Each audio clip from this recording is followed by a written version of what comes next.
नमस्कार साथियों, स्वागत है आपका आपके अपने चैनल एसएससी लुकिट पर। साथियों, हमारा ये पार्ट 6 है SSC GD MTS CGL CHSL air force से संबंधित इम्पोर्टेंट जीके और साइंस का। इसमें आज हम 50 प्रश्न देखने वाले हैं साइंस और जीके के। तो पहला प्रश्न है हमारा, भारत में पहला न्यूक्लियर विस्फोट या परमाणु परीक्षण कहाँ किया गया था? तो इसका उत्तर होगा पोखरण जैसलमेर में भारत का पहला परमाणु परीक्षण किया गया था। पहला परमाणु परीक्षण कब किया गया था? 1974 में पोखरण में जैसलमेर में किया गया था। और दूसरा परमाणु परीक्षण 1998 में पोखरण जैसलमेर में ही किया गया था। अगला प्रश्न है, दो नदियों के बीच की उपजाऊ भूमि को क्या कहते हैं? तो इसका उत्तर होगा दोआब। दो नदियों के बीच की भूमि को क्या कहते हैं? दोआब। अगला प्रश्न है, दुनिया की सबसे ऊंची चोटी माउंट एवरेस्ट को नेपाल में किस नाम से जाना जाता है? तो इसका उत्तर होगा सागरमाथा के नाम से। नेपाल में माउंट एवरेस्ट को सागरमाथा के नाम से जाना जाता है। अगला प्रश्न, विश्व पृथ्वी दिवस 2021 की थीम के साथ मनाया गया। तो इसकी थीम थी हमारी पृथ्वी को पुनर्स्थापित करना। पृथ्वी दिवस कब मनाया जाता है? तो पृथ्वी दिवस 22 अप्रैल को मनाया जाता है और 2021 की थीम थी हमारी पृथ्वी को पुनर्स्थापित करना।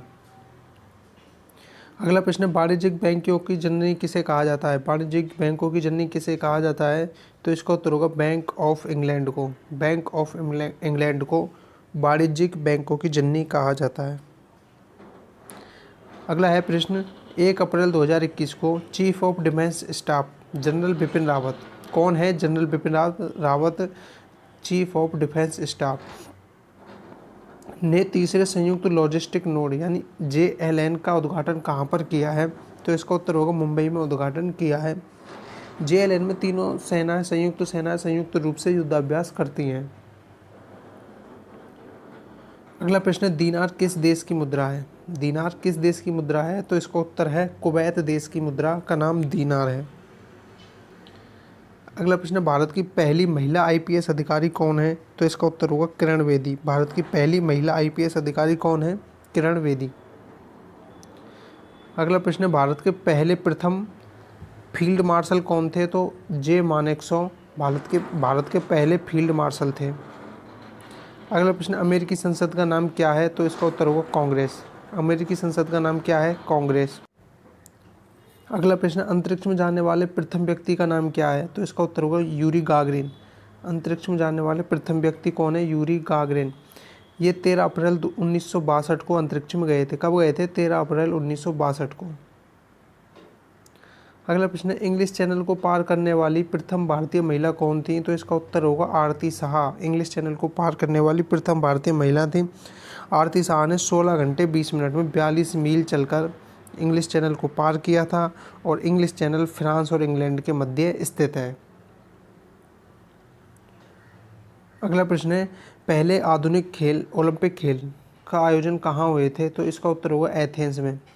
पहले आधुनिक खेल के आयोजन कहाँ हुए थे? एथेंस में। यह आधुनिक खेल 6 अप्रैल 1896 को पहले ओलंपिक खेलों का आयोजन हुआ था।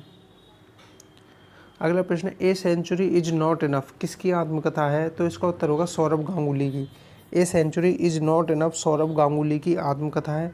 सौरभ गांगुली वर्तमान में BCCI अध्यक्ष हैं और BCCI की फुल फॉर्म है भारतीय क्रिकेट कंट्रोल बोर्ड। अगला प्रश्न, आगा खां कब किस खेल से संबंधित है? आगा खां कब किस खेल से संबंधित है? तो इसका उत्तर होगा हॉकी से संबंधित है। आगा खां खेल कब? उत्तर है हॉकी से संबंधित है। अगला प्रश्न, पंकज आडवाणी किस खेल से संबंधित हैं? तो इसका उत्तर होगा बिलियर्ड्स। बिलियर्ड्स से संबंधित है पंकज आडवाणी। अगला प्रश्न है, वर्ष 2024 के ग्रीष्मकालीन ओलंपिक खेल कहाँ आयोजित होंगे? कहाँ आयोजित होंगे वर्ष 2024 के? तो इसका उत्तर है पेरिस, फ्रांस में। फ्रांस की राजधानी पेरिस में आयोजित होंगे 2024 के ओलंपिक ग्रीष्मकालीन खेल। अगला प्रश्न है, राफेल फाइटर जेट जिसने 26 जनवरी 2021 की गणतंत्र दिवस यानी फ्लाई पास्ट में हिस्सा लिया, ये किस देश से खरीदे गए थे? तो इसका उत्तर है फ्रांस देश से खरीदे गए थे ये। अगला प्रश्न है, भारत के किस शहर को इलेक्ट्रॉनिक शहर के नाम से जाना जाता है? तो इसका उत्तर होगा बेंगलुरु को। बेंगलुरु को इलेक्ट्रॉनिक शहर के नाम से जाना जाता है। बेंगलुरु को सिलिकॉन वैली के नाम से भी जाना जाता है, क्योंकि यहाँ पर सूचना एवं प्रौद्योगिकी से जुड़ी कई कंपनियां कार्यरत हैं। अगला प्रश्न है, राष्ट्रीय रक्षा अकादमी कहाँ स्थित है? तो इसका उत्तर होगा पुणे में राष्ट्रीय रक्षा अकादमी स्थित है। अगला प्रश्न है, अक्सर चर्चा में रहने वाला गाजा पट्टी स्थान कहाँ स्थित है? तो इसका उत्तर होगा मिस्र और इजराइल के मध्य में। गाजा पट्टी कहाँ पर स्थित है? मिस्र और इजराइल के मध्य में। अगला प्रश्न, क्षेत्रफल की दृष्टि से भारत का सबसे बड़ा राष्ट्रीय उद्यान कौन सा है? तो इसका उत्तर होगा हेमिस राष्ट्रीय उद्यान। क्षेत्रफल की दृष्टि से भारत का सबसे बड़ा राष्ट्रीय उद्यान है। हेमिस राष्ट्रीय उद्यान लद्दाख में स्थित है। कहाँ स्थित है? लद्दाख में स्थित है। अगला प्रश्न है, उज्जैन किस नदी के किनारे स्थित है? तो इसका उत्तर होगा क्षिप्रा नदी के किनारे। उज्जैन किस नदी के किनारे स्थित है? क्षिप्रा नदी के किनारे। अगला प्रश्न है, किस वाद ने संसद को मौलिक अधिकारों में संशोधन करने का अधिकार दिया? तो इसका उत्तर होगा केशवानंद भारती वर्सेज केरलवाद, जो कि 1973 में हुए थे। भारतीय संसद को मौलिक अधिकारों में परिवर्तन करने का अधिकार दिया। अगला प्रश्न, भारत के सर्वोच्च साहित्यिक पुरस्कारों में से एक ज्ञानपीठ पुरस्कार की शुरुआत कब की गई थी?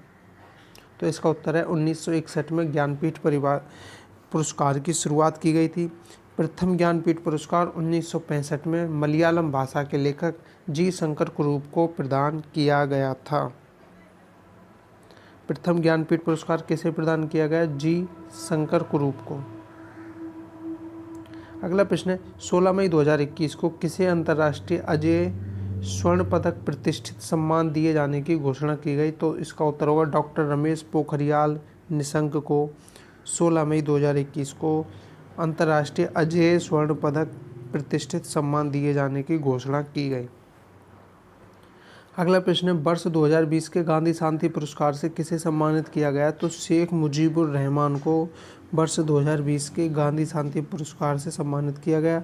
शेख मुजीबुर रहमान बांग्लादेश के संस्थापक थे। कौन थे? बांग्लादेश के संस्थापक शेख मुजीबुर रहमान। अगला प्रश्न है, ग्रैमी पुरस्कार किस क्षेत्र में दिया जाता है? तो इसका उत्तर होगा संगीत के क्षेत्र में ग्रैमी पुरस्कार दिया जाता है। अगला प्रश्न है, किसे दक्षिण भारत का मैनचेस्टर कहा जाता है? इसका उत्तर होगा कोयम्बटूर को दक्षिण भारत का मैनचेस्टर कहा जाता है। सूती वस्त्र उद्योग के लिए मैनचेस्टर सूती वस्त्र उद्योग के लिए कहा जाता है, क्योंकि मैनचेस्टर एक शहर है जो कि सूती वस्त्र उद्योग के लिए विश्व भर में प्रसिद्ध है। भारत का मैनचेस्टर अहमदाबाद को कहा जाता है और उत्तर भारत का मैनचेस्टर कानपुर को कहा जाता है। अगला प्रश्न है, भारत में न्यूनतम आबादी वाला राज्य कौन सा है? इसका उत्तर होगा सिक्किम राज्य भारत में न्यूनतम आबादी वाला राज्य है। सर्वाधिक आबादी वाला राज्य उत्तर प्रदेश है। अगला प्रश्न है, ओलंपिक खेलों में एकल वर्ग में स्वर्ण पदक जीतने वाले पहले भारतीय कौन हैं? तो इसका उत्तर होगा अभिनव बिंद्रा। ओलंपिक खेलों में एकल वर्ग में स्वर्ण पदक जीतने वाले पहले भारतीय और अभिनव बिंद्रा ने 10 मीटर एयर राइफल शूटिंग में स्वर्ण पदक जीता था। 10 मीटर एयर राइफल में स्वर्ण पदक जीता था शूटिंग में। अगला प्रश्न है, बेटन कप किस खेल से संबंधित है? तो इसका उत्तर होगा हॉकी से संबंधित है। बेटन कप किस खेल से संबंधित है? हॉकी से। 51वें दादा साहब फाल्के पुरस्कार से किसे नवाजा गया? तो इसका उत्तर होगा रजनीकांत को 51वां दादा साहब फाल्के पुरस्कार दिया गया। 50वां दादा साहब पुरस्कार अमिताभ बच्चन को दिया, जबकि 49वां दादा साहब फाल्के पुरस्कार राजेश खन्ना को दिया गया था। अगला प्रश्न है, भारतीय अशांति का जनक किसे कहा गया है? तो इसका उत्तर होगा बाल गंगाधर तिलक को भारतीय अशांति का जनक कहा गया है। बाल गंगाधर तिलक को भारतीय अशांति का जनक कहा गया है। अंग्रेजी लेखक वैलेंटाइन चिरोल ने अपनी पुस्तक अर्नेस्ट इंडिया, कौन सी पुस्तक? अर्नेस्ट इंडिया में बाल गंगाधर तिलक को भारतीय अशांति का जनक कहा है। अंग्रेजी लेखक का नाम क्या है? वैलेंटाइन चिरोल, और पुस्तक का नाम है उनकी अर्नेस्ट इंडिया, जिसमें बाल गंगाधर तिलक को भारतीय अशांति का जनक कहा गया है। अगला प्रश्न, सिंधु घाटी सभ्यता का पत्तन नगर यानी बंदरगाह कौन सा है? तो इसका उत्तर होगा लोथल, जो कि गुजरात में स्थित है। सिंधु घाटी सभ्यता का बंदरगाह था। लोथल की खुदाई 1955 से 61 के बीच में एस.आर. राव के निर्देशन में हुई थी। किसके द्वारा की गई? एस.आर. राव के निर्देशन में 1955 से 61 में। अगला प्रश्न है जैन धर्म के 23वें तीर्थंकर कौन थे? तो इसका उत्तर होगा पार्श्वनाथ। पार्श्वनाथ जैन धर्म के 23वें तीर्थंकर थे। और 22वें तीर्थंकर अरिष्टनेमी थे। 24वें तीर्थंकर महावीर स्वामी थे। अगला प्रश्न है किस संविधान संशोधन के द्वारा शिक्षा के अधिकार को मूल अधिकार बना दिया गया? तो इसका उत्तर होगा 86वां संविधान संशोधन 2002।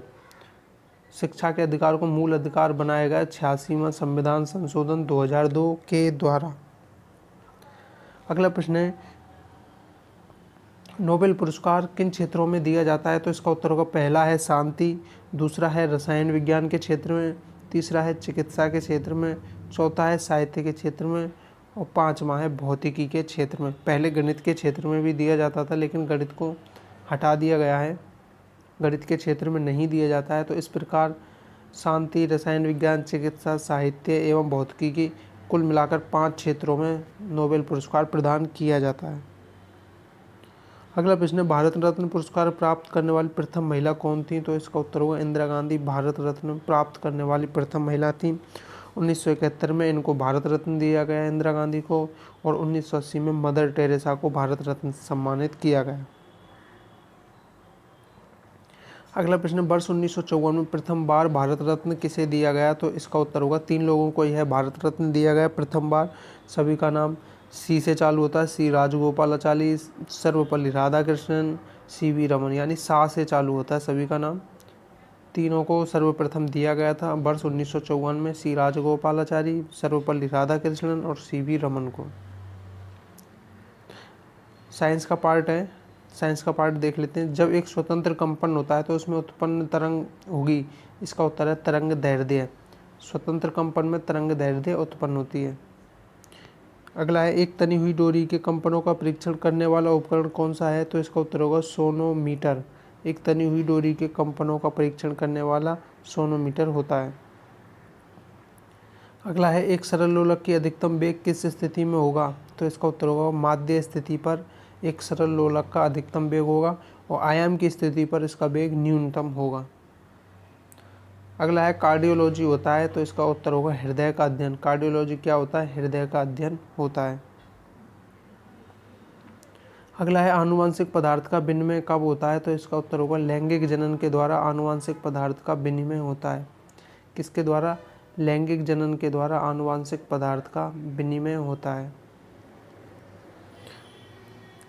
अगला है मानव वृक्क के अलावा कौन से अंग उत्सर्जन करते हैं? तो इसका उत्तर होगा त्वचा, फेफड़े तथा यकृत, यानी मानव वृक्क त्वचा, फेफड़े तथा यकृत के द्वारा उत्सर्जन किया जाता है, यानी ये उत्सर्जी अंग है।